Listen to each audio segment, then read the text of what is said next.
أعوذ بالله من الشيطان الرجيم بسم الله الرحمن الرحيم إن الحمد لله نحمده ونستعينه ونستغفره ونعوذ بالله من شرور أنفسنا ومن سيئات أعمالنا من يهده الله فهو المهتد ومن يضلله فلا هادي له ونشهد أن لا إله إلا الله وحده لا شريك له ونشهد أن محمدا عبده ورسوله صلى الله عليه وعلى آله وأصحابه ومن اتبعهم بإحسان إلى يوم الدين أما بعد فإن أصدق الحديث كتاب الله وخير الهدي هدي محمد صلى الله عليه وسلم وشر الأمور محدثاتها وكل محدثة بدعة وكل بدعة ضلالة وكل ضلالة في النار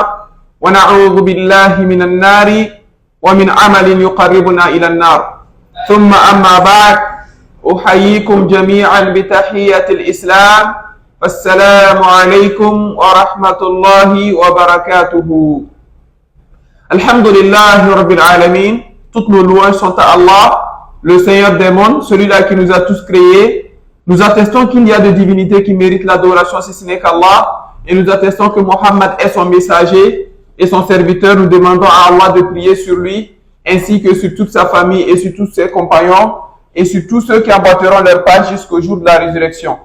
Donc, Alhamdulillah Rabbil Alamin, nous sommes à la troisième partie alors de cette série de rappels ou de cette formation sur l'éducation islamique des enfants. Nous demandons à Allah de rendre cela bénéfique pour toute la communauté, pour tous nos frères et toutes nos sœurs, et qu'Allah fasse que cela nous rapproche davantage de lui, et qu'Allah purifie nos intentions, et qu'Allah nous accorde à tous une bonne fin.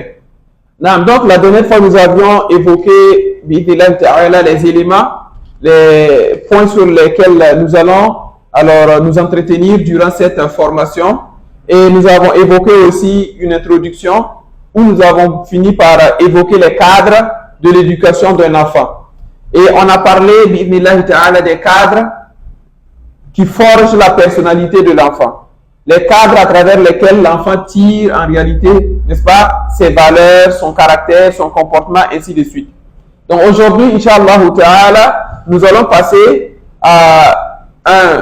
au deuxième chapitre, si vous voulez, alors qui est la connaissance de l'enfant. Nous ne pouvons pas parler d'éducation de l'enfant sans connaître ce que c'est qu'un enfant. Et ici, nous entendons par les propriétés d'un enfant, les particularités d'un enfant, les caractéristiques d'un enfant. Voyez-vous, qu'est-ce qui caractérise l'enfant? Qu'est-ce qui est spécial à l'enfant? Que nous devons, bi'idhnillah ta'ala, tous connaître. Parce que l'enfant n'est pas comme l'adulte. Et nous devons connaître ces éléments. Voyez-vous, parce que ceux qui ne connaissent pas en réalité les caractéristiques d'un enfant, ils peuvent vouloir blâmer un enfant pour quelque chose qui est normal. Ils peuvent vouloir blâmer l'enfant pour quelque chose, n'est-ce pas donc, en réalité, alors c'est l'étape de l'enfance qui nécessite même que l'enfant soit ainsi. Mais comme le frère ou la sœur ne sait pas que c'est normal, il prend ça pour un défaut. Et peut-être qu'il commence même à avoir peur que son enfant sera ceci ou cela. Donc, il faut que nous connaissions ces caractéristiques.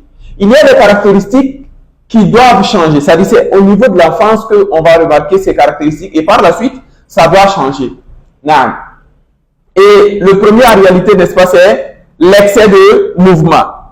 Kathratul haraka wa adamul istiqrar. Voyez-vous, l'enfant, n'est-ce pas, alors le premier caractéristique de l'enfant, c'est l'excès de mouvement et le fait d'avoir beaucoup d'instabilité. N'est-ce pas?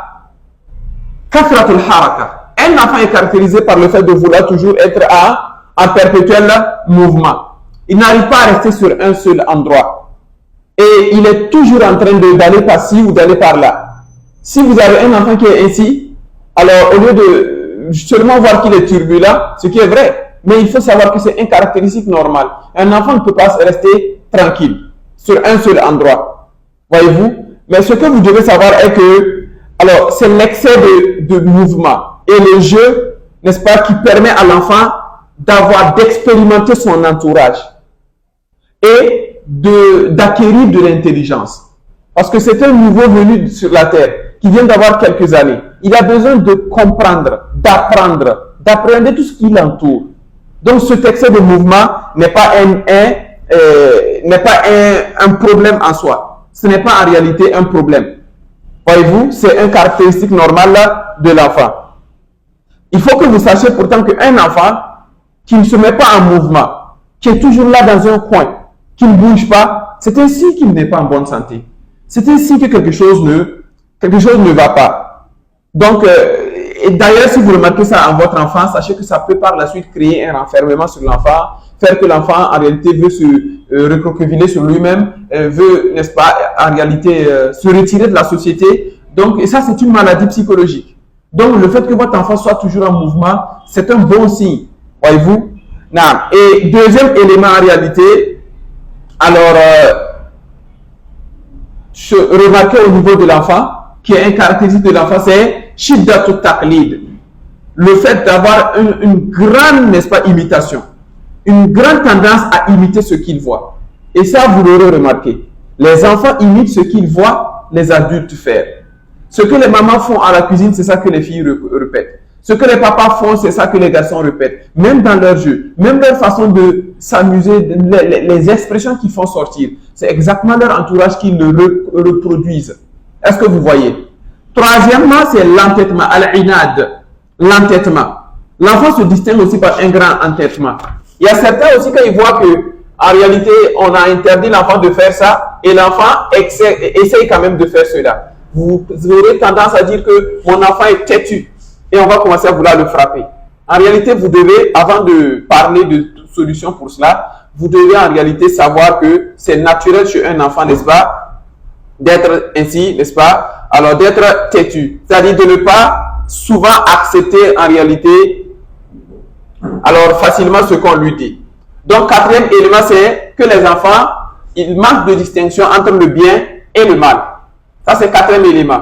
Un enfant ne connaît pas d'abord ce qui est bien et ce qui est mal. D'ailleurs, et ce qui est dangereux et ce qui n'est pas dangereux. C'est pour cela que vous pouvez voir un enfant, n'est-ce pas, alors qui peut s'exposer à un danger. C'est vous qui savez que c'est un danger. Mais l'enfant ne sait pas que c'est un danger. Un enfant peut essayer de toucher le feu. Un enfant peut essayer de toucher en réalité, s'amuser avec des lames, avec un couteau, sans savoir que c'est un danger, ou bien essayer de courir sur la voie. C'est vous qui savez que c'est un danger pour l'enfant. Mais quant à l'enfant, lui ne sait pas. Donc l'enfant ne distingue pas entre ce qui est dangereux, ce qui n'est pas dangereux, ce qui est bien et ce qui est mal. Et aussi, cinquièmement, l'enfant pose beaucoup de questions. Kasratu su'al. Il pose beaucoup de questions. Alors donc, et puis, tout ce que l'enfant voit, il peut même vous poser des questions, en réalité, sur des choses insignifiantes. Et sur des choses même qui, souvent c'est pour vous mettre mal à l'aise, hein. Souvent aussi, c'est parce qu'il est curieux. Il est trop curieux. Voilà. Et souvent, vous lui donnez des réponses et vous pensez qu'il a oublié. Pourtant, il n'a pas oublié. Comme souvent, il pose la question juste pour poser, il ne va pas retenir la réponse. Mais vous devez comprendre que le fait que l'enfant pose beaucoup de questions, alors c'est une caractéristique de l'enfant. Et l'enfant, en sixième point, il a une mémoire, n'est-ce pas, une mémoire nette et automatique.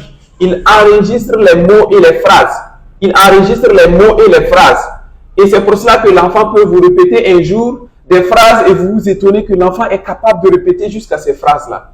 Voyez-vous? Je pense que tous les parents comprennent en réalité ce détail. C'est une caractéristique de l'enfant. Ok. Et quand on connaît ces caractéristiques, on saura comment maintenant orienter l'enfant, on saura comment maintenant guider l'enfant. Voilà. Donc, septièmement, l'enfant aime l'encouragement. Un enfant que vous encouragez, il fera toujours plus. Il fera toujours plus. Il va toujours se surpasser parce qu'il l'encourage, parce qu'on l'encourage. C'est pour cela que les parents qui voient leurs enfants faire des choses qui ne sont pas bien, qui ne les encouragent pas, vous êtes en train de leur faire produire quelque chose vous êtes en train de produire en eux quelque chose de mal. Voyez-vous? Il se peut que votre enfant essaie quelque chose qui n'est pas bien, mais vous ne lui dites pas que c'est pas bien. Dites-lui que c'est bien et vous verrez ce qu'il va faire après. L'enfant a besoin que vous l'approchiez, vous l'encouragez. C'est un besoin naturel de l'enfant. De la même façon, l'enfant aime le jeu. Ça, c'est connu. Voilà, c'est à travers le jeu qu'il arrive à acquérir ses compétences, qu'il expérimente son milieu, qu'il développe son intelligence. Et c'est un moyen d'éducation. Je crois que les monitrices et les moniteurs et même les enseignants du primaire comprennent l'utilité du jeu, n'est-ce pas, pour les enfants. Sans ça, les enfants ne peuvent même pas apprendre à l'école. Est-ce que vous voyez? Parce que même à l'école, les enfants ne sont pas à l'école parce qu'ils savent ce qu'ils veulent. Les enfants ne sont pas à l'école parce qu'ils voient ce qui les attend dans l'avenir. À la maternelle, comment voulez-vous qu'un enfant soit conscient de ce qu'il est venu chercher? En classe de CP1, CP2, comment voulez-vous qu'un enfant soit conscient de ce qu'il est venu chercher? Il ne l'est pas d'abord. Maintenant, c'est vous qui deviez avoir d'autres sources d'encouragement pour que l'enfant puisse aimer ce qu'il fait. Parce que si vous l'encouragez, comme on le disait, ou si vous lui donnez les jeux qu'il faut, l'enfant va aimer ce qu'il apprend. Voilà. Donc, et aussi, il y a en 9e position l'amour de la compétition et la rivalité.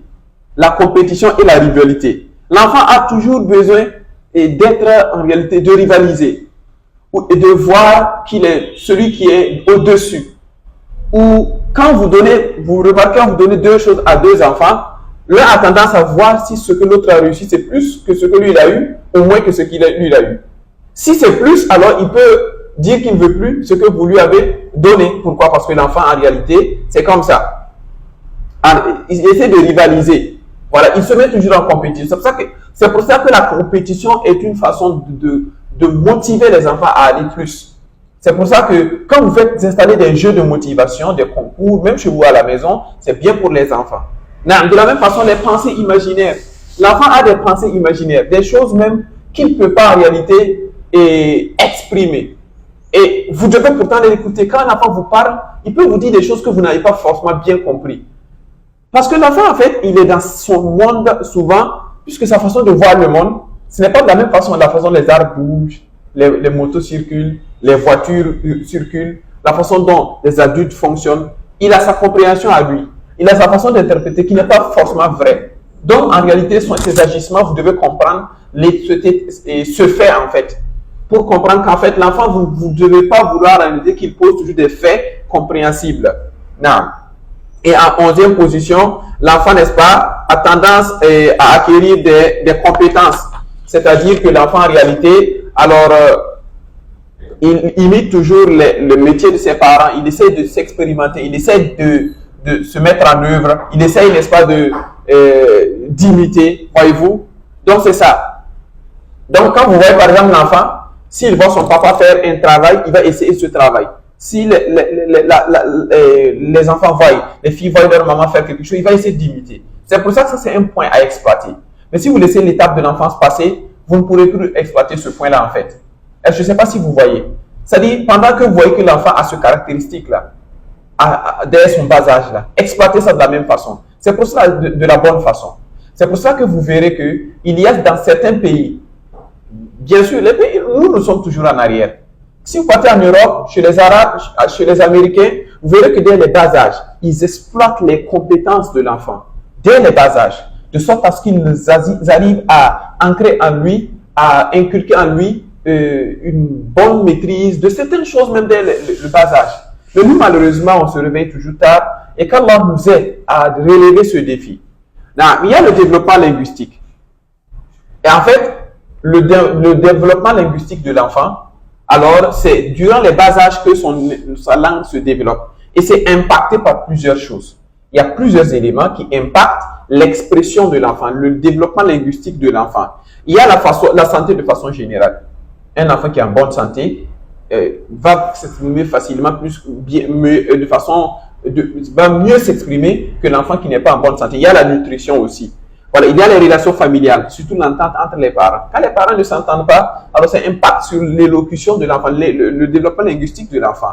Il y a son entourage social. On va revenir sur ça. Et il y a le niveau linguistique des parents. Les parents qui parlent le louchi, comme chez nos frères ivoiriens, ou les parents qui s'expriment ici dans un moré, au Burkina ici, dans un moré qui n'est pas bien. Alors les enfants vont se lever avec cette expression, cette façon de s'exprimer. C'est pour cela que nous devons nous exprimer correctement avec nos enfants. Prononçons les mots correctement. On reviendra, Inch'Allah Ta'ala, alors sur cet élément. Voyez-vous?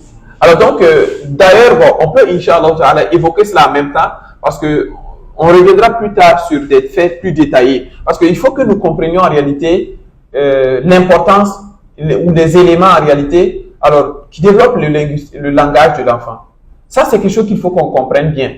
Et on reviendra plus tard, n'est-ce pas, avec plus de détails quand on va voir la maladie psychologique qui est les défauts d'élocution. Qu'est-ce qui fait que les enfants souvent ont des problèmes les problèmes de s'exprimer. Donc, voici, on a cité les caractéristiques, les éléments qui impactent en réalité le développement linguistique de l'enfant. C'est la santé, la nutrition, les relations familiales, c'est-à-dire surtout l'entente entre papa et maman, l'entourage social, de la même façon, le niveau linguistique des parents dont on parlait, et aussi le niveau de vie de l'enfant. L'enfant qui est dans un milieu riche, où il y a tout ce qu'il faut, où l'enfant a tout ce qu'il veut, et l'enfant qui est dans un milieu pauvre, leur développement linguistique ne sera pas la même. Et puis, ne sera pas le même. Et vous verrez que le développement linguistique des enfants qui sont dans les milieux aisés, dans les établissements aisés, dans les écoles aisées, c'est pas comme dans les autres établissements, dans les autres écoles. Et je crois que tout le monde l'a déjà remarqué. Maintenant, pour assurer le bon développement linguistique de l'enfant, il faut respecter un certain nombre d'éléments. Voilà, il y a un certain nombre d'éléments qu'il faut respecter. Il faut garder l'enfant à l'abri des mots grossiers et des injures. Car il va prendre ces choses-là. C'est pour ça qu'on revient en réalité sur le fait que si toutefois vous êtes dans un endroit où les insultes sont à flot, à longueur de journée, l'enfant va prendre ces insultes-là. Même si l'enfant a compris que papa et maman n'aiment pas que j'insulte, il ne le fera pas devant papa et maman. Il va le faire à votre absence. Ou ça va sortir un jour comme ça et vous allez être étonné du fait que l'enfant insulte. Mais l'enfant ne peut pas ne pas insulter les parents. Il ne peut pas ne pas insulter les mamans et les papas parce que tous ses amis le font. Que voulez-vous que l'enfant arrive à faire? Comment voulez-vous que l'enfant soit épargné de cela? C'est pour ça qu'on parlait des cadres, n'est-ce pas, au début de cette formation. Il faut amener l'enfant à côtoyer de bons enfants, comme on le disait. Troisièmement, il faut corriger les mots prononcés en l'envers par l'enfant. Si l'enfant prononce un mot en l'envers à un certain âge, vous devez corriger cela pour ne pas que l'enfant grandisse avec ces mots. Mais n'insistez pas. Faut pas faire comme si... non, il faut aller vraiment de façon douce, de la douce façon, pour que l'enfant puisse corriger en réalité son erreur. Donc, il faut écarter l'enfant des langues étrangères avant l'âge de 6 ans. Ça peut être discutable. Parce qu'il y a certains aussi qui voient que l'enfant, avant 6 ans, peut cumuler beaucoup de langues. Donc, il faut en réalité maximiser dans l'apprentissage. C'est pour ça qu'on a des établissements bilingues, trilingues. On ne sait pas si ça va aller à 4 langues. Mais il faut qu'on comprenne que la base est que l'enfant doit maîtriser une bonne langue. Et la base, là, c'est la langue, n'est-ce pas, maternelle. La langue de ses deux parents. L'enfant doit maîtriser ça avant de lui inculquer une autre langue. Et il se basera sur ça pour apprendre les autres langues. Est-ce que vous voyez? Non. Maintenant, il y a des questions qui sont venues souvent parce que souvent les parents même ne connaissent plus leur langue maternelle. Ou souvent aussi les deux parents n'ont pas la même langue maternelle. Et en ce moment, vous avez besoin de lui inculquer une langue. Donc en ce moment, alors, même si c'est la langue française, toujours est-il que la langue que vous avez adoptée, vous devez faire de sorte à ce que l'enfant maîtrise cette langue, n'est-ce pas, pour ne pas en réalité, que l'enfant en réalité grandisse avec des défauts d'élocution. Donc, il faut que la maman aussi, de temps en temps, demande à l'enfant d'apporter des ustensiles différents. Apporte-moi une louche, une cuillère, une fourchette, un gobelet, un plat, pour que l'enfant connaisse les éléments. Et par la suite, il va augmenter le niveau. Il peut dire, apporte-moi un gobelet de couleur rouge, apporte-moi un gobelet de couleur vert, apporte-moi une louche qui est une petite louche, apporte-moi une grande louche, un petit plat, un grand plat, un plat qui est... Vous voyez, avec des additions, vous ajoutez des expressions qui différencient les éléments pour que l'enfant puisse apprendre toutes ces notions. Pour que l'enfant puisse apprendre toutes ces notions. Donc, de la même façon, il y a aussi que l'enfant, on continue avec les caractéristiques de l'enfant, il y a l'intensité des émotions. L'intensité des émotions. L'enfant a toujours de fortes émotions, différemment de l'adulte, n'est-ce pas? Et les émotions qui sont fréquentes chez les enfants, c'est la peur, la colère et aussi la jalousie. L'enfant, il aura tendance à avoir peur, il aura tendance à être en colère, il aura tendance à être jaloux. Tout ça, c'est fréquent chez les enfants. Donc, nous voulons dire aux parents que, vous savez, un enfant, dès le bas âge, n'a pas de raison. Je veux dire, son raisonnement n'est pas encore développé. Sa conscience est très faible. Donc, ce sont les émotions qui prennent assaut sur lui à tout moment. Ça fait que quand un enfant a peur, sa peur est vraiment immense. Parce que l'adulte, là, il peut avoir peur, mais il va utiliser sa raison pour nuancer sa peur. Vous pouvez avoir peur de quelque chose, mais vous allez utiliser votre raison pour repousser cette peur-là. Vous pouvez avoir des émotions et vous pouvez avoir de la colère. Vous allez utiliser votre raison votre connaissance, votre foi en réalité pour limiter votre colère. Mais l'enfant n'est pas comme ça. Donc quand l'enfant est en colère, sa colère vraiment n'a pas de limite. Voyez-vous, ça n'a pas de limite. C'est pour cela que nous devons en réalité arriver à contrôler cela. Nous devons en réalité arriver à faire de sorte à ce que ces éléments-là, ces émotions-là, en réalité, soient contrôlées. C'est-à-dire, de sorte à ce que, par exemple, un enfant qui est en colère, on doit savoir comment faire. Qu'il ait tort ou raison. On doit savoir comment faire. Voyez-vous, pour apaiser, pour que ça ne lui laisse pas de séquelles. Est-ce que vous voyez? Non. Donc, voici ce qu'on pouvait dire sur les caractéristiques d'un enfant. Ça, c'était le premier élément de la connaissance de l'enfant. Deuxième élément, en grand 2, alors nous allons voir en réalité les besoins d'un enfant. Qu'est-ce qu'un enfant a besoin? On ne va pas tarder là-dessus. Un enfant d'abord a besoin de nutrition. On profite d'informer aux parents de savoir ce qu'on donne aux enfants, ce qu'on achète à l'alimentation. Qu'est-ce qui est nocif pour l'enfant? Quelles sont les choses qui sont bonnes pour la santé de l'enfant? L'enfant a besoin, n'est-ce pas, de faire ses besoins. Uriner, faire ses selles, se moucher, tout cela. L'enfant aussi a besoin de vêtements. Ça, c'est important. L'enfant a besoin, n'est-ce pas, d'une habitation appropriée. Où il ne sera pas... C'est pour ça que les enfants qui vivent dans les habitations qui ne leur sont pas appropriées, alors auront des problèmes en réalité. Les enfants ont besoin aussi de protection alors, et de traitement. De protection et de traitement. Protéger de tout mal, de tout ce qui arrive, de se sentir en sécurité, l'enfant aussi a besoin de traitement. L'enfant a besoin de, quand il est en santé et quand il est malade, qu'il soit traité. L'enfant a besoin de sommeil. Ça, c'est connu. Et les médecins nous disent, à chaque âge, n'est-ce pas, à chaque certain âge de l'enfant, alors quel nombre d'heures de sommeil l'enfant a besoin. Ça, c'est des choses dont il faut tenir compte. Et l'enfant aussi a besoin de jeu. L'enfant a besoin de jeu. On ne doit pas confisquer, si on ne laisse pas le temps aux enfants de s'amuser, c'est un de leurs besoins qu'on vient de, n'est-ce pas, de retirer. L'enfant a besoin de recherche et de découverte. L'enfant a besoin de rechercher et de découvrir son entourage. Ça fait partie des caractéristiques dont on avait déjà évoqué. L'enfant a besoin d'affection, n'est-ce pas? L'enfant a besoin aussi de sécurité. Donc l'enfant aussi a besoin d'être désiré et accepté. Il a besoin de sentir qu'il est désiré. On a besoin de moi. C'est-à-dire, c'est un peu comme on le disait, c'est l'affection. Donc, sur l'affection. Donc l'enfant aussi a besoin d'être considéré et apprécié. Qu'on lui dise qu'il est bien, qu'on lui dise qu'il a bien fait. Ses expressions, en fait, l'enfant a besoin de ça. L'enfant aussi a besoin de ressentir la réussite. Il a besoin de voir que j'ai produit telle chose et j'ai réussi. Et l'enfant aussi a besoin, n'est-ce pas, de liberté. Il ne faut pas toujours que l'enfant soit encadré par des règles, n'est-ce pas, de tout genre. Donc, alhamdulillah, rabbil alamin, nous croyons que, alors nous allons nous suffire de ces deux éléments, de grands éléments, les caractéristiques d'un enfant qu'on vient d'évoquer et les besoins. On a cité 14 éléments qui sont constitués les besoins, n'est-ce pas, de l'enfant. Chacun de nous doit connaître ces éléments. Car c'est pour cela que quand on commence à détailler ces choses, vous vous rendez compte que l'éducation n'est pas aussi simple que ça. Il y a beaucoup de choses qu'il faut connaître. Il y a beaucoup de choses qu'il faut comprendre pour pouvoir inculquer, n'est-ce pas, en l'enfant les valeurs de la bonne façon. C'est pour cela que, déjà avec ce qu'on vient de vous dire, il y a des choses que vous faites sur l'enfant, vous pensez bien faire sur l'enfant, alors que vous êtes en train de lui faire du mal. Il y a souvent, vous le réprimandez. Vous croyez que vous le faites du bien, alors que vous êtes en train de lui faire du mal. Surtout nos mamans, en réalité, qui commencent à réprimander les enfants, nos sœurs qui commencent à réprimander leurs enfants à partir de 2 ans, 3 ans, pour des choses dont, si elles avaient compris les réalités des choses, ne l'auraient pas fait. Mais on demande à Allah de nous aider. On demande à Allah de de nous aider dans l'éducation de nos enfants. On demande à Allah d'aider toute la société. On demande à Allah de nous accorder à tous la réussite. Innahu waliyu dhalika wal qadiru alayhi. Donc on va s'arrêter comme ça pour aujourd'hui et pour cette partie en demandant à Allah de nous aider pour la suite. Subhanakallahumma wa bihamdika nashhadu an la ilaha illa anta nastaghfiruka wa natubu ilayk. Assalamu alaykum wa rahmatullahi wa barakatuhu.